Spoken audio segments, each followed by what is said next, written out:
Hey, everyone, and welcome back. We're diving into some food news today. Always exciting. Yeah, I've got a stack of articles here, and like always, we're going to see what we find. Sounds good. What have we got? Well, first up, looks like Starbucks is making some changes, and, well, not everyone's happy about it. Ooh, what's going on? So they're limiting seating tables, restrooms, all that, to paying customers only.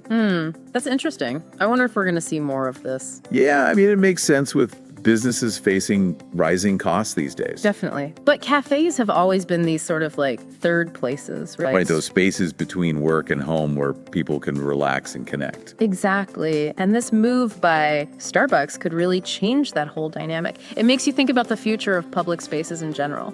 It really does. But, okay, let's move on to something a little more fun. Okay, I'm ready. Wendy's is bringing back the Vanilla Frosty. Ooh, that's a classic. I know, right? And get this. They're also doing a swirl option with chocolate. Ooh, now that's tempting. Seriously, the Frosties is already so good, but the swirl, that's next level. It's really smart what they're doing, actually. I mean, the Frosty is already nostalgic comfort food for a lot of people. Yeah, totally. So by adding this swirl option, they're giving people something familiar, but also new and exciting at the same time. It's like a guaranteed hit. Okay, next up, we've got Pepsi trying out a new flavor. Oh, Pepsi always seems to be experimenting with new flavors. Right. This time it's wild cherry and cream, and they're releasing both regular and sugar-free versions. Huh. Interesting. Yeah, it seems like they're trying to appeal to everyone with this one. Definitely. You know, the beverage industry is all about innovation, trying to come up with a next big flavor trend. And of course, catering to those health-conscious consumers with the sugar-free option. Exactly. But that also raises questions about artificial sweeteners and whether they're truly a healthier choice. That's a whole other discussion. Speaking of healthy choices, though, Yeah. there's this study that suggests moderate coffee consumption could actually increase lifespan. Really? Yeah. That's fascinating. I know, right? Yeah. It makes you wonder if our daily coffee habit is actually doing us some good. Now, it's important to remember correlation doesn't equal causation. Right. Just because coffee drinkers tend to live longer doesn't necessarily mean coffee is the reason why. Exactly. But this study does open up a bigger conversation about the role of lifestyle choices in longevity. Yeah, like how what we eat and drink can impact our overall health and lifespan. Definitely.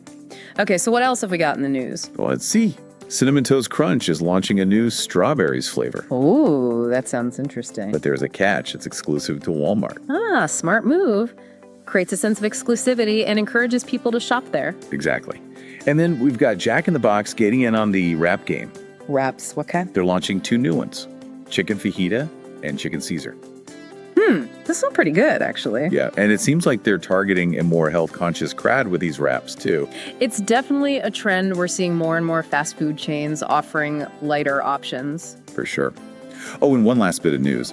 Ben & Jerry's is releasing 4 new flavors. Ben & Jerry's. Oh, I'm listening.